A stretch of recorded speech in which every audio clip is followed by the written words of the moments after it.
Aduh pusing, pala otak, pala Barbie pusing, bolak-balik, maju, mundur, maju, mundur, maju, mundur, maju, mundur. Anjay pusing banget coy. 2,000 years later. 1 hour later. 2 hours later. 3 hours later. A few moments later. Just then later. End of flashback. Assalamualaikum warahmatullahi wabarakatuh. Hello everyone, my name is Tirza Zulaika Adani, student ID number 25411176 from the Management Program Class C. Today I will present a topic about understanding consumer behavior, producer behavior, market efficiency, tax cost, and international trade. This presentation will explain how consumer and producer make decisions, how market reach efficiency, how tax affect economic outcomes, and why countries engage in international trade. So, let us begin.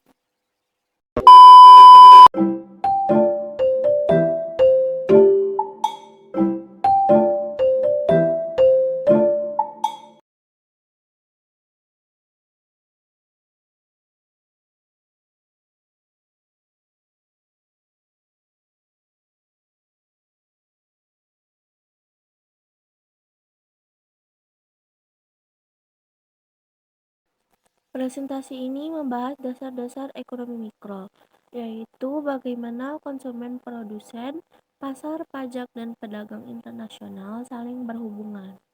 Materi ini akan membantu memahami cara kerja ekonomi dalam kehidupan sehari-hari.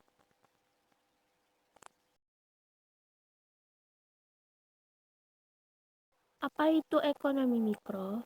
Ekonomi mikro adalah cabang ilmu ekonomi yang mempelajari bagaimana individu dan perusahaan membuat keputusan dalam membeli atau menjual barang dan jasa.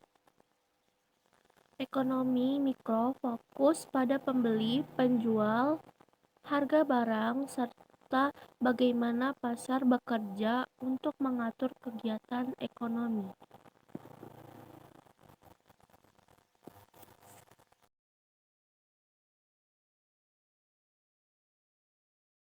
Perilaku konsumen.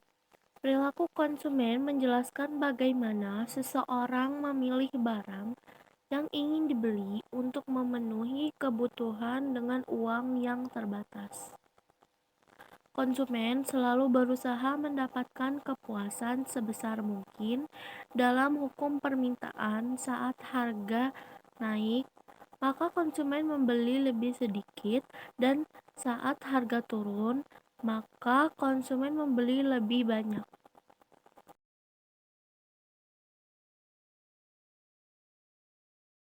Perilaku produsen.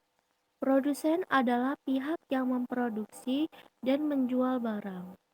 Tujuan utama produsen adalah memperoleh keuntungan.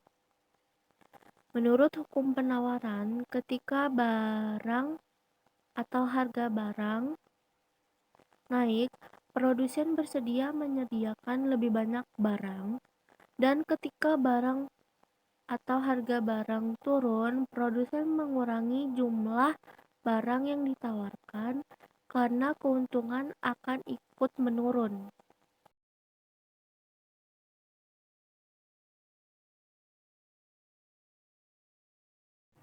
Keseimbangan pasar.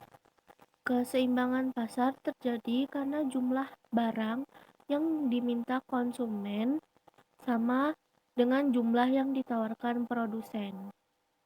Pada titik ini, harga dan jumlah barang berada pada kondisi yang disepakati kedua pihak. Harga keseimbangan dianggap sebagai harga yang paling adil bagi pembeli dan penjual.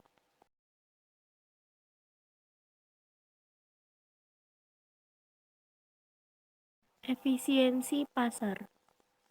Pasar dianggap efisiensi jika barang berpindah dari produsen ke orang yang benar-benar membutuhkan dan menghargainya. Dalam pasar efisien, terdapat surplus konsumen dan surplus produsen. Surplus konsumen muncul ketika mereka membayar lebih murah dari kemampuan maksimal mereka. Sementara itu, surplus produsen terjadi jika produsen menjual dengan harga lebih tinggi dari biaya produksi.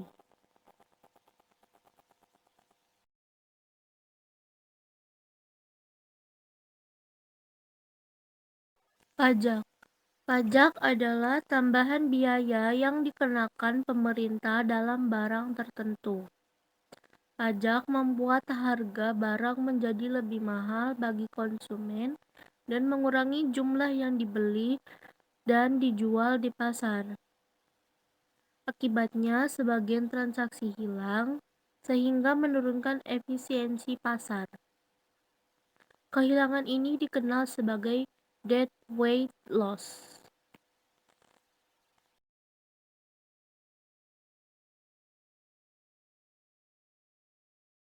Perdagangan internasional. Perdagangan internasional terjadi ketika negara melakukan jual beli barang atau jasa dengan negara lain. Negara berdagang untuk mendapatkan barang yang tidak dapat diproduksi sendiri, mendapatkan barang dengan harga lebih murah, serta untuk memperluas pasar bagi produk mereka.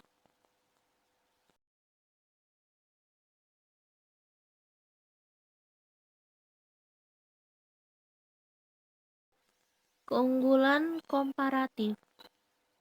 Keunggulan komparatif menjelaskan bahwa negara akan lebih baik mengekspor barang yang dapat diproduksi dengan biaya yang lebih murah atau lebih efisien dibanding negara lain.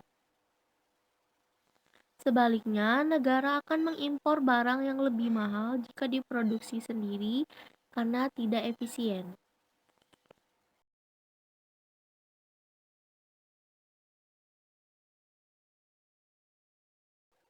Manfaat perdagangan.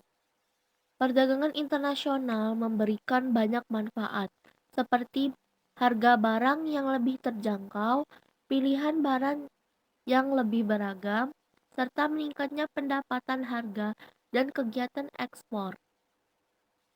Selain itu, perdagangan juga membuka peluang kerja baru di sektor ekspor dan meningkatkan pertumbuhan ekonomi. Kesimpulan pada video ini adalah konsumen dan produsen saling mempengaruhi dalam pasar. Keseimbangan pasar memberikan harga yang adil. Pajak membantu negara tetapi dapat mengurangi transaksi. Perdagangan internasional bermanfaat bagi semua negara.